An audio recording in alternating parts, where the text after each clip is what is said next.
Bernard Cazeneuve, Dominique de Villepin et Jean-Pierre Raffarin se distinguent comme les anciens premiers ministres les plus dépensiers selon une note de Marie-Christine Dalloz.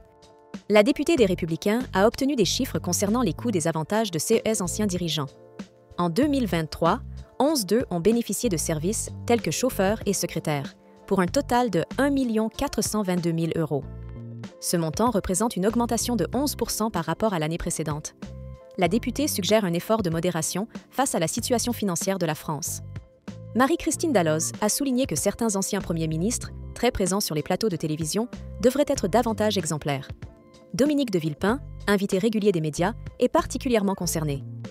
Pour lui, l'État a dépensé environ 197 000 €, dont 6 287 € en frais automobiles. Cependant, Bernard Cazeneuve est le plus coûteux, avec davantage de 200 000 €, dont environ 180 000 pour le personnel. Jean-Pierre Raffarin suit avec un coût de 167 000 €, juste devant Lionel Jospin. D'autres anciens premiers ministres comme Manuel Valls et François Fillon dépassent aussi la barre des 100 000 €. À l'inverse, Alain Juppé et Jean-Marc Ayrault figurent parmi les moins dépensiers. Depuis 2019, CES avantages sont accordés pour une durée de 10 ans après leur départ. Notons qu'Édouard Philippe et Laurent Fabius n'ont rien coûté l'année passée, car ils occupent des fonctions publiques. En revanche, Jean Castex affiche les dépenses les plus basses avec seulement 3 607 €. Concernant Elisabeth Borne et Gabriel Attal, ils ne figurent pas sur la liste, puisque Borne était encore en fonction et Attal pas encore en fonction.